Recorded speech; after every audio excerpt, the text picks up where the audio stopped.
Welcome everyone, and thank you for joining this live webinar.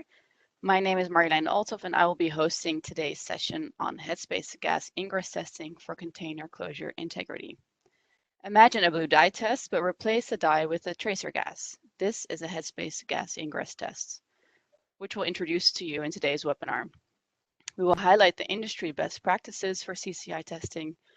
We will compare Headspace gas ingress testing to blue dye testing. We will review method development and the use of positive controls, and we will share with you real data illustrations and case study examples. Just a little housekeeping before we get started. If you have any questions during the webinar, please use the Q&A window and not the chat function. I am joined by our panelist member, Eugene Wilmer, Senior Study Manager at Lighthouse, and we will be available for support during the session. And of course, the webinar recording and PowerPoint slides will be available online. The link to the files will be emailed to you within a few days. Then I would now like to formally introduce to you our speaker, Dr. Derek Duncan. Dr. Duncan began his career at the Dutch Institute for Atomic and Molecular Physics in Amsterdam. He moved into industry holding product and application development positions, and currently at Lighthouse since 2003, Dr. Duncan is responsible for developing applications for process monitoring and finished product inspection. With that, I would like to encourage Derek to start his presentation.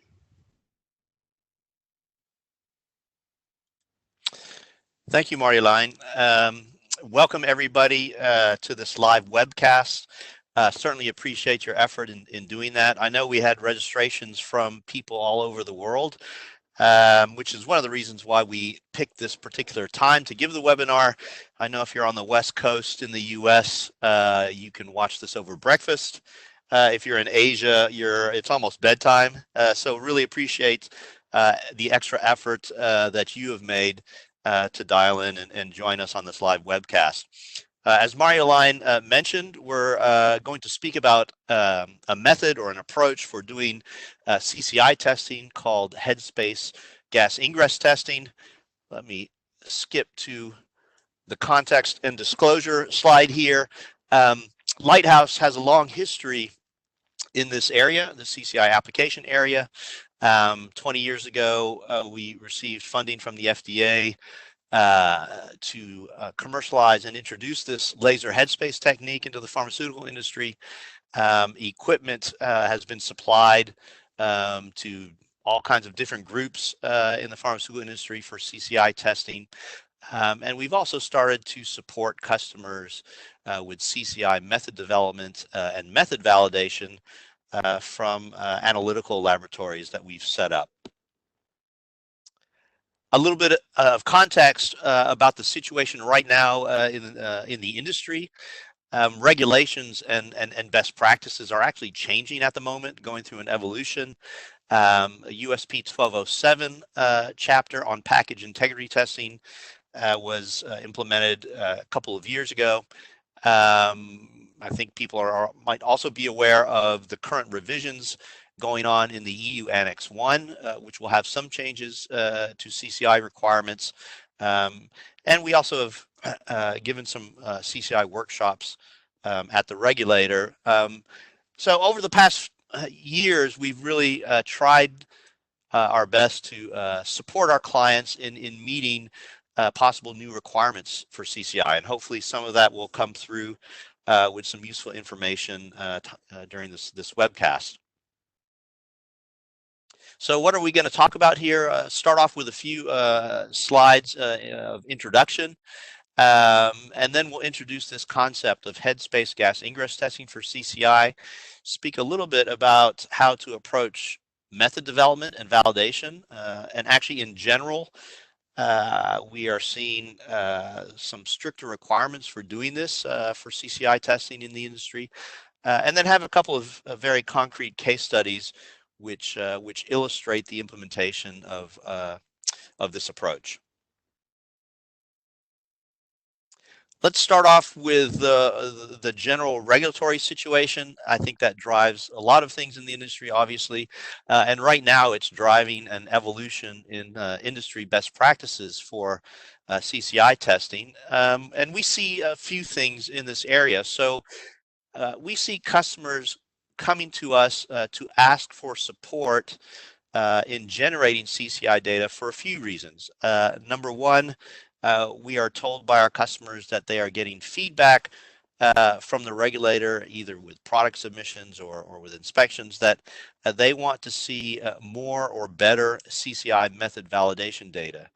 And so when they look at their current methods, they realize this might be difficult to do with their existing method, and this sometimes triggers them to go into a process of developing a new CCI test method. I mentioned the revision of EU Annex 1. There has been a draft version available for some time. I actually heard recently that very soon there will be a next version coming out. In the draft version that's available now, there is language about statistical sampling for CCI. There are some indications that this might slightly change to a scientifically valid sample size. Whatever it ends up being, I think there'll be some changes to think about when doing CCI testing according to the revised EU Annex 1. In the industry itself, there's also an increasing desire to generate statistical CCI data, so testing on large numbers of samples, either for process studies to try and if you're following a little bit of a QBD type approach, you're wanting to generate as much data as possible up front. And so we see more and more people doing process studies, either in packaging development or even in scale up or process development. Or perhaps there's an existing process that needs to be troubleshooted, and the best way to get insight into that is to test statistical lots of samples. And finally, there are some newer, more complex products that are coming out which require more robust packaging barriers.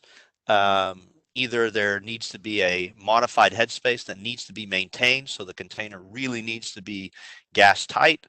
In the cell and gene therapy area, you have product samples that are stored in deep cold storage. So we're talking about minus 80 degrees Celsius or even cryo temperatures. And these very low temperatures introduce some risk to CCI, and that needs to be investigated quite closely.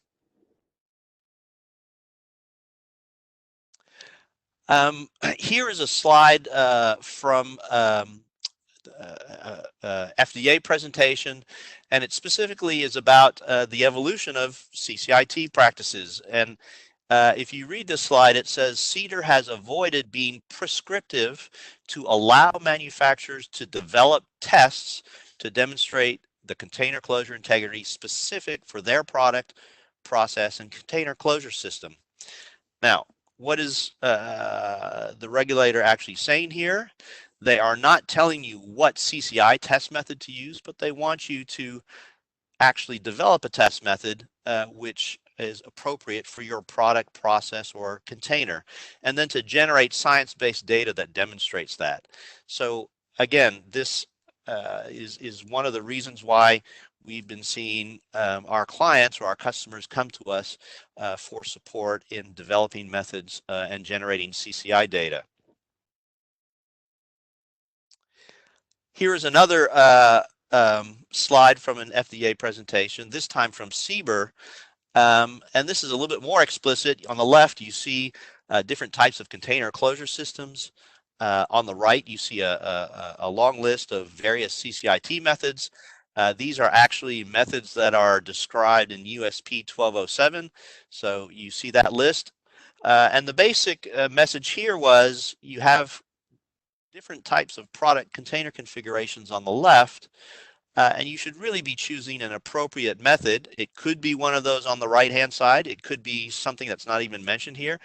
But the point was, again, to choose a method which is appropriate for a specific product container configuration. And the implicit message here is that you should have a toolbox of CCIT methods. So not just one, but you should have a toolbox of methods to choose from, because one method might be appropriate for one type of product container configuration, but there actually might be a better method for another one of your product container configurations. And it even goes further than that. If you really look into 1207, the USB chapter 1207, that chapter even says the method that you use could depend on the stage in the product life cycle that you're at. So a method that you use early on in the product life cycle, if you're doing fundamental package or closure validation, you might need a method with very, very high sensitivity. But perhaps in manufacturing later on, when you get into a commercial manufacturing, that's not practical to implement there, and you might need a method which is more suitable for that environment. So the general message seems to be there is no gold CCI test method. You need to have a toolbox of methods. What has also been evolving over the past years is the definition of what is a critical leak. So historically, leak defects have been linked to a product sterility risk. If you have a container that is not sealed properly, there is a risk that container could become contaminated, that a microorganism could ingress into the container and contaminate it. There are now products which have a requirement to maintain either a headspace gas content or vacuum in the headspace, and this might actually lead to stricter requirements for CCI. So if you actually need your container to hold vacuum or to hold gas content, you actually need to be more tight than if you're only worried about a product sterility risk. So what is a critical leak? Well, that will actually depend on the product. And so you have the risk of microbial ingress. Even more strict, you have a requirement for critical headspace gases, as well as perhaps a requirement for headspace vacuum. And in general, one way that we think about this is if a container does not allow for the passage of gas molecules, it will also not allow for the passage of microorganisms.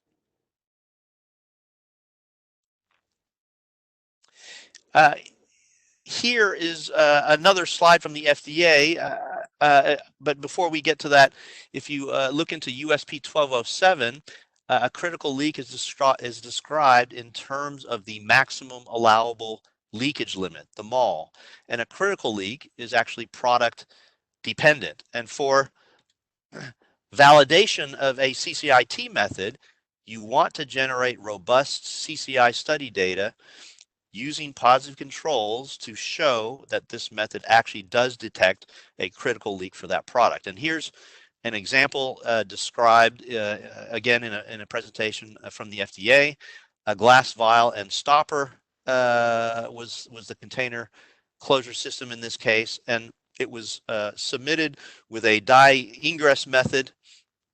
And here you can see on the slide that there were issues with original data that was provided for the CCIT method, and that included a positive control consisting of a stopper penetrated with a 50 micron capillary tube, and there was no data to support that this positive control of 50 micron size was a minimum critical leak size. And so this product submission was sent back, and the submitting company was asked to revise this.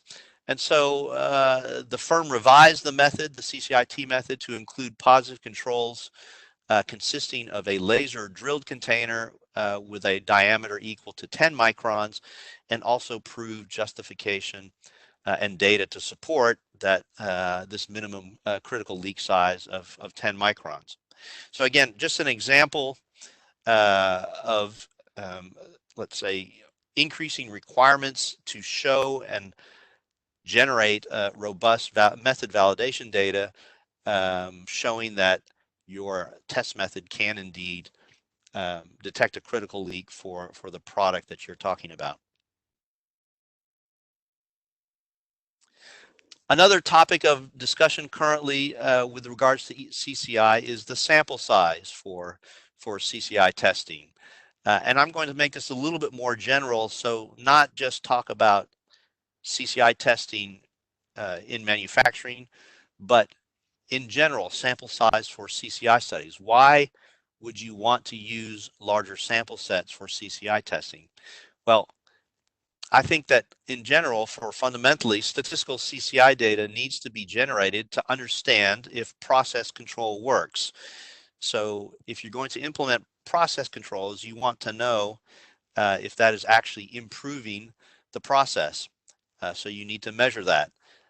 Statistical CCI data will also quantify any residual risk in the process. Perhaps those controls aren't good enough and you need to increase the amount of final product testing. Perhaps there are also certain processes which have an inherent risk to CCI, and the current EU Annex 1 identifies some of those processes. For example, the process of sealing fused containers, either ampules or blow-fill seal. The current EU Annex 1 actually requires 100% leak detection of those product configurations because there is inherent risk in the process. And finally, if you do collect statistical CCI data, this can be used to define and justify a CCI testing strategy in manufacturing. And in general, you would say that process with little risk perhaps needs less final product testing, but a process with increased risk would need a heavier product testing process. And here's a visual that describes what might happen ideally. So you actually look at statistical sample sets and understand what your baseline failure rate is. You implement or improve process controls. You want to know if that actually helped the situation, so you measure again and quantify residual risk in the process, and then you use this data to actually develop a CCI testing strategy. And if you look at this graphic here, you can see that you actually need solutions to actually implement this, and these solutions that should enable process studies which generate statistical CCI data sets. So really, this should not be seen only in the context of final product testing, but should be part of a full product lifecycle approach.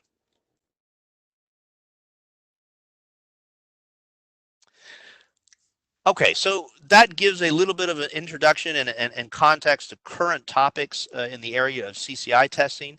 And really that does have impact on how you define your CCI testing product strategy moving forward.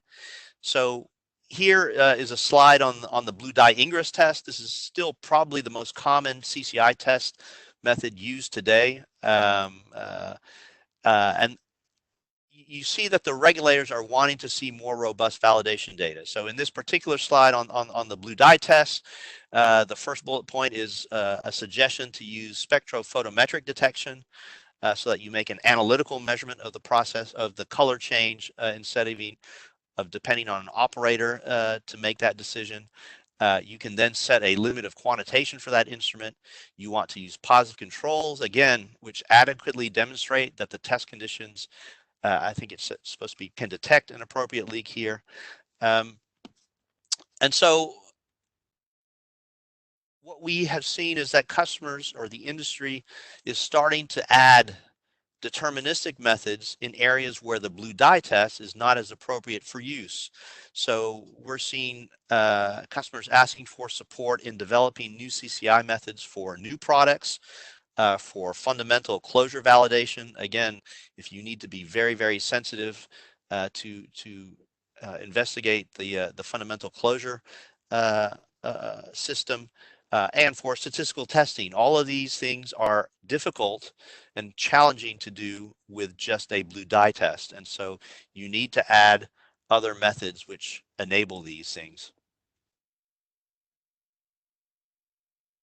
So what would be some possible requirements for a more robust CCI test method approach? It should be capable of generating analytical data, so remove human subjectivity from the test.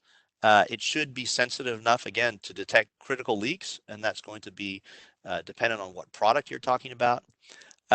You should have the ability to quantify residual risk in the process. That means high throughput generation of statistical data. You would like it to have no impact on product if you're going to be doing a lot of testing, so non-destructive. And finally, it would be nice if it was easy to use for operators and also straightforward to validate. So if these are possible requirements for a more robust CCIT approach, we started thinking about this. And here's the introduction to the Headspace gas ingress testing for CCI. We wanted to develop an approach which was similar to blue dye because I think people like to will be more apt to improve or upgrade their method if they're familiar with it, if they are can understand it intuitively. But we wanted it to be better than the blue dye test, and so this method also must reliably detect critical leaks. So what kind of approach did we look at? So here is a proposed Headspace gas ingress test method where samples are placed in what we call a CCI test vessel. And you see a picture of it here. And this vessel can actually be pressurized with CO2 gas or some other tracer gas, but let's say CO2 for a certain amount of time. And that's a sample conditioning cycle. If samples are actually leaking and have a leak defect, then this sample conditioning cycle will actually force CO2 into those containers, and these samples can be removed and then tested for any CO2 that is in the headspace. So again, the CO2 is backfilled into the container and replaces the air environment. Any leaking container will then ingress a certain amount of CO2, which you can then measure after they're taken out of the vessel. And so the similarity to the blue dye test is that you're using here a gas bath instead of a blue dye bath and looking for the ingress of gas molecules into a leak defective container. So what does that look like in practice? So here is a little proof of principle experiment that was done. There was a positive control set which consisted of glass vials which had a 5-micron laser drill defect drilled into the vial. A T0 measurement verified that the initial headspace in all of these positive controls did not contain any CO2. These positive controls then went into the CCIT vessel and they were exposed then to an overpressure of CO2 for 30 minutes. And this particular cycle was chosen, again, to be very similar to the blue dye test, in which very often samples are put into the blue dye bath. There is some overpressure put onto the blue dye for a half-hour cycle. So again, very similar to what you would be used to in conducting a blue dye test.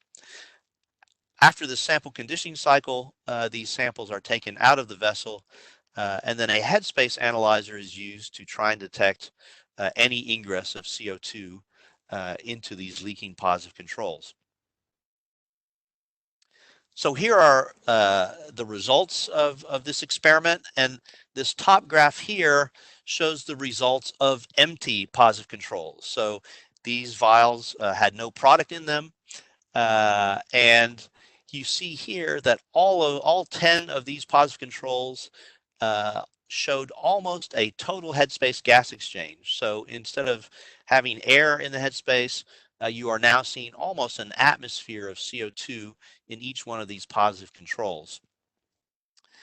Very easy to detect. The sensitivity of a CO2 measurement, you can measure down to tenths of a torr or tenths of a millibar of CO2. So very, very clear detection here. Another set of positive controls were actually filled, and these had fill levels that actually covered up the laser drill defect in the glass vial. And you can see here that even with filled vials, all the defects that were below the liquid fill, in this case water, were also detected. Um, and so this is the type of data that you would actually generate in method development studies, and you should always investigate if there would be product interference effects to detecting these defects. And again, very robust CCI method development and method validation can be done to define appropriate test methods with this particular approach.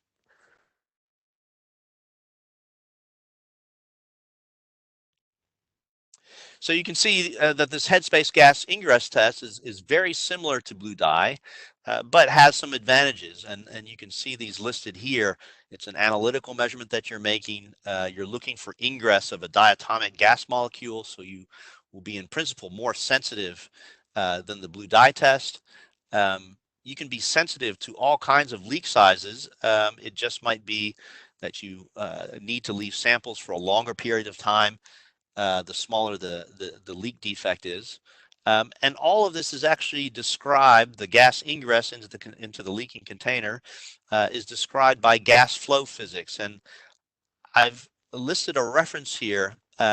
We've done a lot of work to really try and understand fundamentally how gas flows in and out of a leaking container.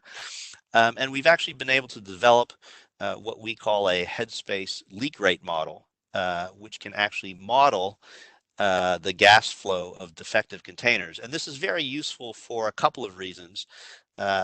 Number one, it cuts down on the number of studies that you actually have to do. If you can do some modeling beforehand, you can very quickly define exactly what kind of studies you need to do for method development and ultimately method validation.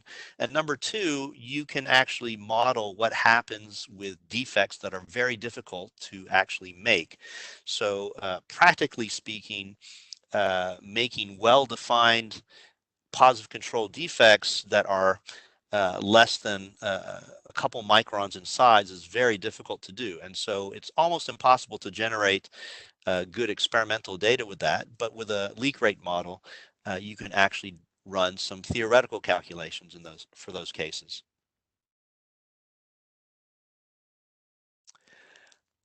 Here is an example of some of the work that we did. Again, that was described in that publication. If you want to read more details, we really understand what happens in this gas flow in defective containers, we wanted to produce defects that were as well defined as possible. So when you laser drill glass, you essentially get a hole, but the geometries can be there can be quite some variability in the actual geometries if you look very closely at those holes in the glass. So what we used here are some thin tantalum metal discs. And you can see on the right-hand side there some pictures where we had some 5 micron, 10 micron, and 15 micron holes that were drilled in these thin discs. And indeed, you can see a nice round hole there, increasing in size from top to bottom. And with these laser drilled holes, we were able to make positive controls, which we then used to understand how this gas ingress actually happens, and also to validate the Headspace leak rate model that we have. So working with positive controls is actually an important part of method development and method validation. So if we shift over to talk about that for a few slides. Positive controls have been used for years in these types of CCI studies, and I list here several publications and examples of positive controls that have been used in the past. You have on the left there, a glass micro pipette, which is epoxied into the side of a vial. Again, you have a variation on the metal disc there at the top, as well as a copper wire that's sandwiched between the stopper and the vial neck. Here are some pictures of other types of positive controls. Um, a glass pipette, which has a tapered end. You can see there that there's it's very easy to break those. A microcapillary, which you can stick through a stopper, or again these laser drilled holes in the body of the glass vial. So all of these can be used in your method development studies and your method validation studies, and I think it's good to think about, what are these positive controls being used for? And here are some ideas here. One of the things that you want to do is determine test method sensitivity as well as the limit of detection. And to be able to do that, you need to work with very well-defined positive controls. If you have no idea what the defect is, then it's hard to make a statement about method sensitivity or the limit of detection. And so generating positive control data on empty containers having well-defined defects can enable this. Once you put product into containers, into the positive controls, then the objective is to get insight into any product interference effects on the test measurement. So for example, perhaps the product will actually clog the defects. So in the previous example with these water-filled vials, we did not see any evidence of that. And so that test method was demonstrated to also detect those types of defects, even if they are under the product fill. But here are also some other questions to think about. So, and these are a little bit more subtle. So here's some food for thought. If a defect gets clogged, then there actually is not a leak. And should you expect a leak detection method to actually detect that defect? So that's an interesting question. And when you think about that, you can try and think about it in a bigger picture. Is it possible to consider final product quality in a more holistic way? So if you have a test method, a leak test method, which you know and can validate to detect leaks if they exist, then the question is, what happens if that glass defect or that actually becomes clogged and is no longer leaking? You can ask yourself, will a visual inspection process pick up that defect? You can start thinking about it also in a risk-based approach. What is the most probable type of CCI defect for this particular product container configuration? Is it going to be in the sealing area of a stoppered vial? Will we really get defects in the glass body which penetrate the container? If so, how often would that happen? So I think there's still some work to do in the industry to think about these types of questions and to optimally use test methods in the context of a risk-based approach. Whatever the case, I think the regulator is asking the industry to generate good scientific data. And here is another, some more slides from an FDA presentation. And just focusing on one of the paragraphs here, which talks about validating a CCI test method. It says here, a test method is validated if it has been proven through scientifically accepted studies to be capable of detecting a breach in container closure system integrity.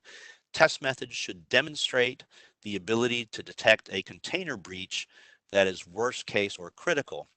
And so the message here is generate science-based CCI data, use positive controls so that you can not only validate the test method, but demonstrate that you are detecting critical leaks in that product container configuration. So again, that's the base message.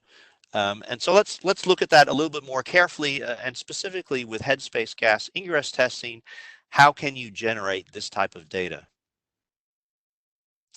So here is an example of positive control data that was generated for CCI studies using gas ingress.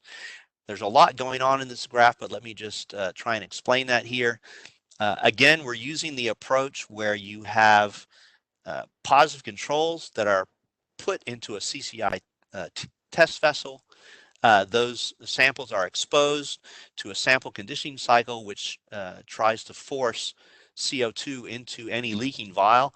and then those vials are taken out and measured for Headspace CO2, and these are the results of the CO2 measurements, and we're plotting now in millibar. So here you are seeing that the positive controls that were used in this particular study are all showing ingress of hundreds of millibar of CO2. And so here we have a syringe needle. Well, starting from the left-hand side, there are negative controls which show no ingress.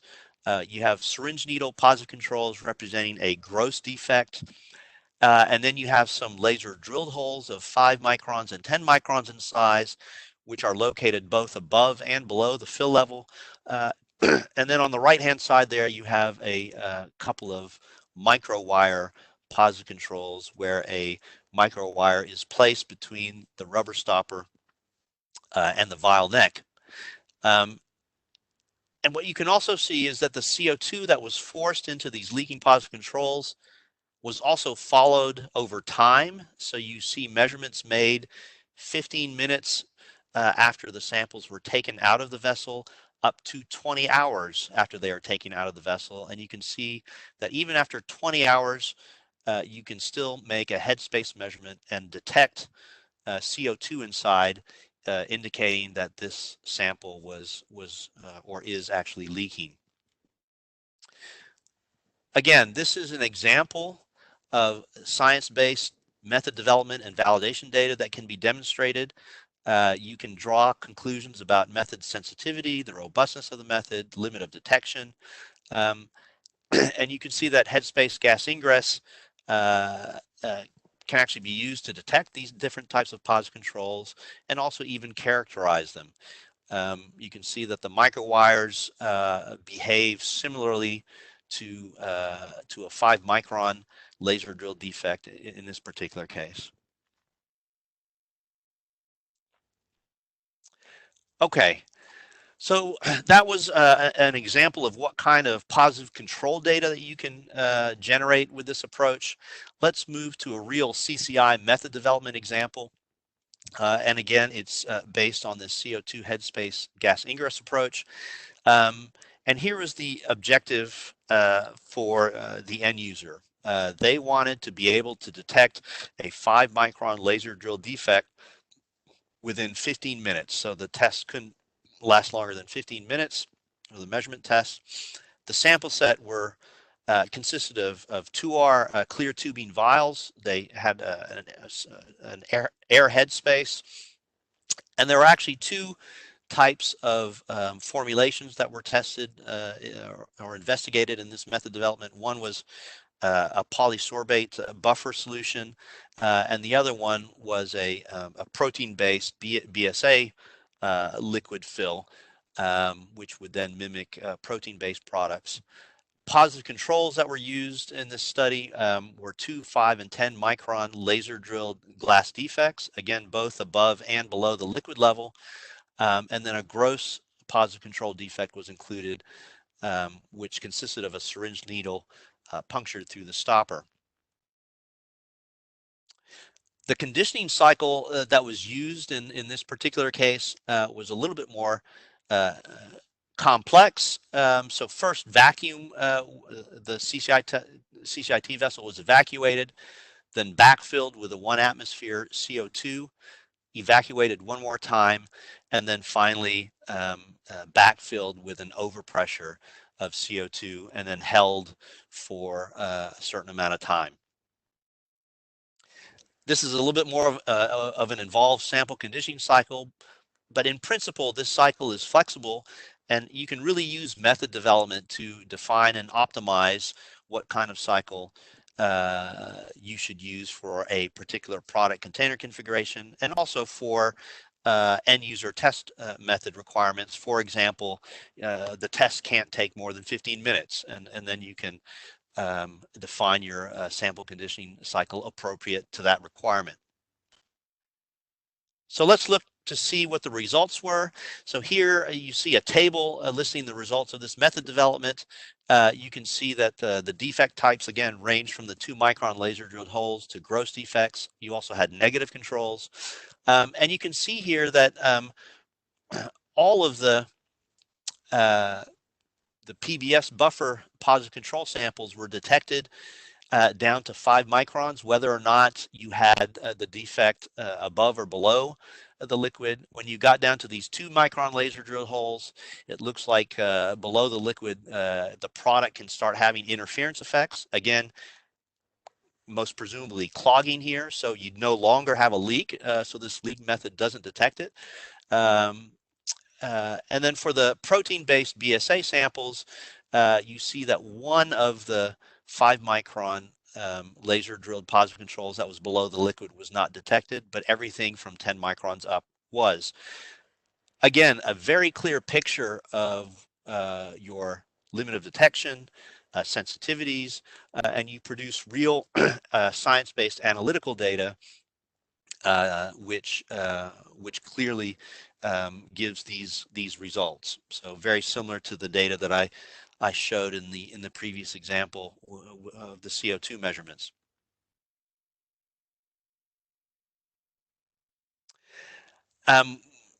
Again, just to give an example of actually varying the sample conditioning cycle. In this case, what we're doing is plotting the results of the CO2 measurements after 2 different sample conditioning cycles. So method 1, which are the blue bars, actually had a 30-minute sample conditioning cycle with 1 atmosphere of overpressure. Method 2 actually cut down the duration by quite a bit, going from 30 minutes to 10 minutes.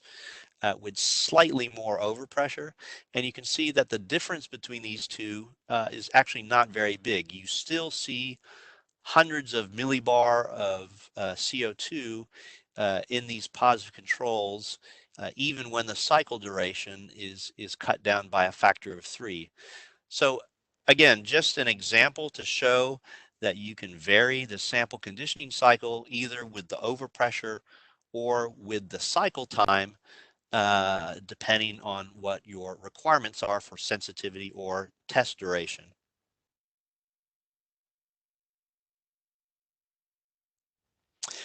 Let's go over one more very a practical case study here. Again, this was a pre-filled syringe method validation. So everything that we've talked about up till now have been for vials. In this case, we supported a customer to develop a test for syringes.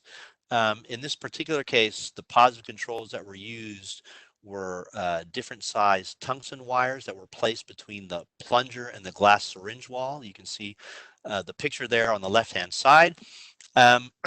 If you are going to put these syringes in a CCIT vessel and expose them to overpressure, you have to worry about movement of the plunger. And so some clips were used to hold the plunger position.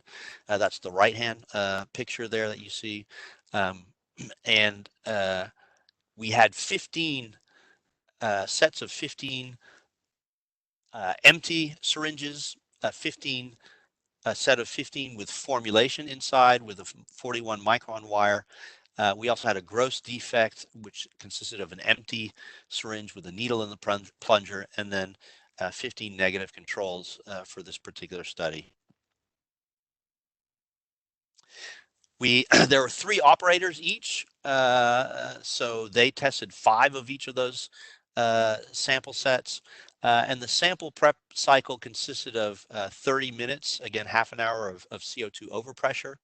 And you can see here in these results that for all the positive controls, this resulted in more than half an atmosphere of CO2 in the syringe. So very easy to detect. And the total headspace analysis time to actually produce this data was less than 15 minutes. All negative controls showed no CO2 ingress. And in this particular case, all the positive controls were also detected whether or not the defect was exposed to the product, had a product fill, or if the syringe was empty.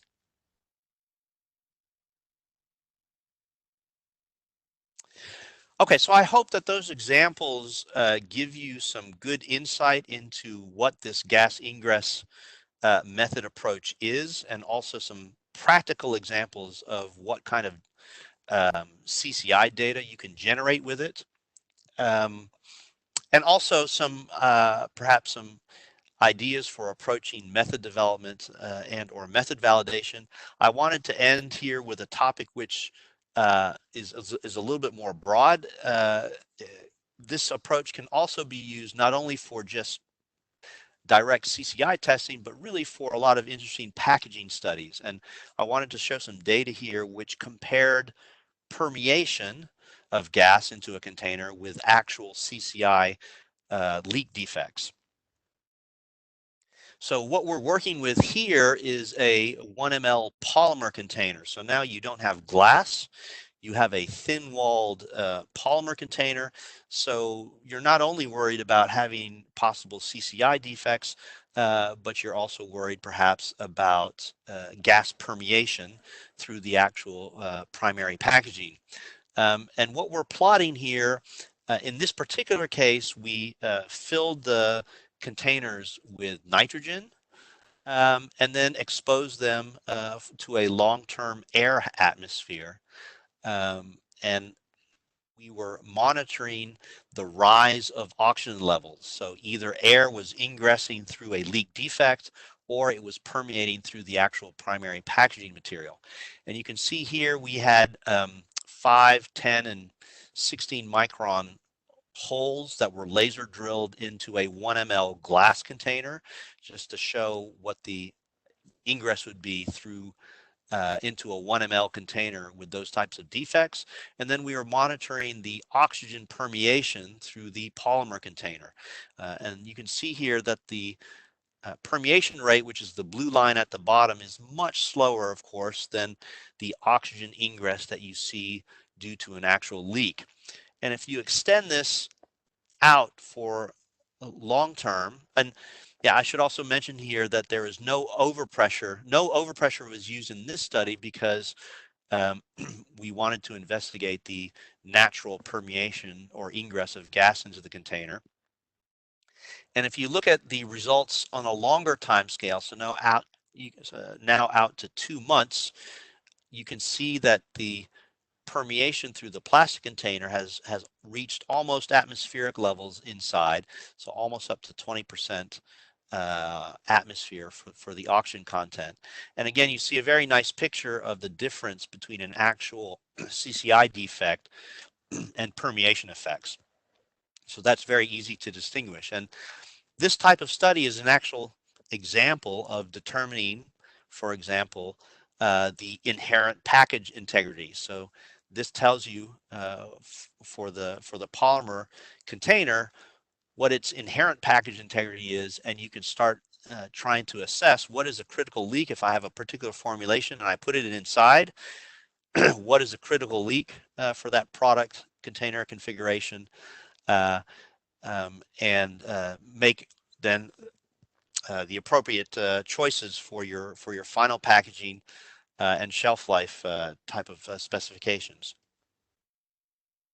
So this approach also enables some very nice scientific packaging studies.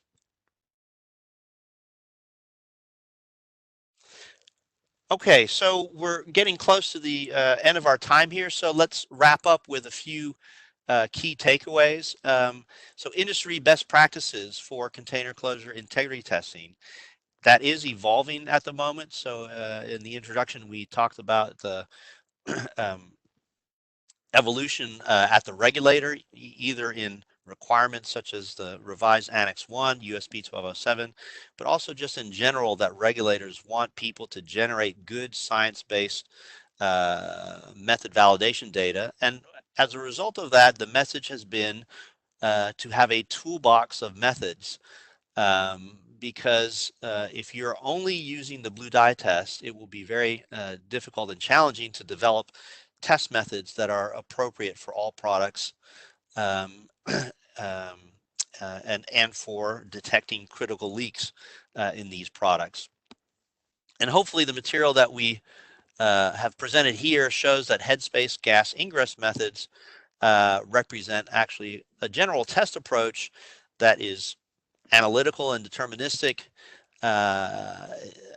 There are other benefits as well.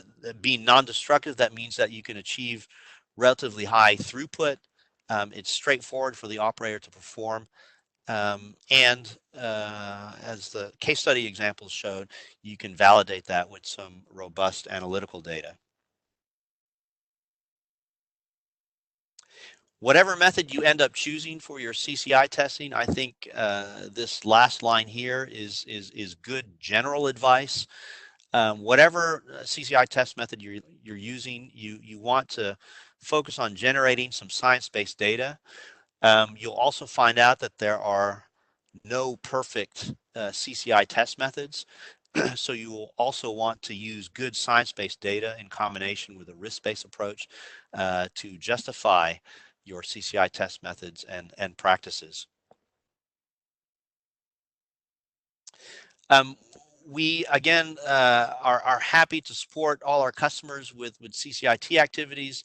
We have application experts that have a lot of experience, so please don't hesitate to contact us if you would need support in any of these types of CCIT activities. We have a little bit of time now actually for the Q&A session of the webinar. So let me see if we have any questions here. I'm picking up one question here. So statistical sample size, what are solutions for a small company that makes small batches of product? Is a percentage of the batch sufficient? Yeah, so that's a good question. And, you know, today we're actually going down to sample or batch sizes of one, or for if you talk about real personalized medicine. So if you are making very small batches, you know, what is an appropriate sample size? I think if you're using a destructive method, that becomes an even more critical question. Um, uh, and I think that the best practice in this area will be a little bit uncertain, especially if you look at the EU Annex 1, if they're talking about what is a scientifically valid sample size. And I think actually that one of the ways to approach this is not, again, is not to consider this only in manufacturing. So it's really a full product life cycle approach. And you may want to generate a lot of development data. And then when you come to small batch sizes in manufacturing, justify a smaller sample set from that batch based on data that you've collected in development, which show that the product or the closure system and the process is robust in producing good CCI. Let me see another question here. Do labeled test articles create false failures? So for example, CO2 getting trapped under label material? So the answer to that would be no, since the labels are placed on the outside of the container. What happens in a Headspace analyzer is that the sample area is purged with a nitrogen gas. So any CO2 that's outside of the container will get purged away, and the measurement will really only detect the CO2 molecules that are inside the headspace of the container. Another question that's come in here. For the syringe study, why was a 41 micron microwire, or why was a 41 micron defect used? Other studies looked at much smaller sizes. So in this particular case, the 41 micron was the diameter of the tungsten wire that was put in between the plunger and the stopper. So that was not the size of the defect, it was the size of the wire. And you can imagine that if you have a 41 micron wire and then the plunger pressing against it, the actual defect that is created is much smaller than the 41 microns. So in the data that was shown, you could see that the 41 micron tungsten wire actually behaved very similarly to around a 5 micron laser drilled hole. And that's one of the reasons why we use sometimes use different types of positive controls in these method validation or method development studies is you can also characterize these microwire defects by comparing them to well-defined laser drilled holes. Let me see, another question that has come in here. How does the CCI test correlate to microbiological tests? So that's a good question, and we did not conduct those studies ourselves. Um, I think there's always the question, should you cross-validate a deterministic CCI test with an actual microbial ingress test? If you read USP 1207, they will say that this is actually very difficult to do and not necessarily required. Part of the difficulty in it is that a microbiological test is probabilistic. So you can have a defect, and let's say you can have a defect, and there's some probability that a microorganism will actually get through that defect. So if you do the study in one case, you'll see one sample getting contaminated, but the next sample not getting contaminated. And so how do you correlate that with an analytical measurement which tells you, yes, there is a defect there? So that's the difficulty in correlating a deterministic CCI test measurement with a microbiological test.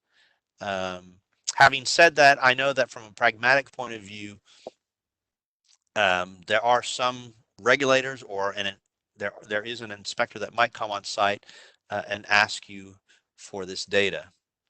But we have not ourselves generated that kind of data for comparing to microbiological tests. Okay, I see now that we're at the end of our time here. Again, I'd like to thank everybody for joining this live webcast. If other questions come up later on, there are other ways to get in contact with us, and we look forward to receiving any more questions that you might have and supporting you with your activities. Thank you.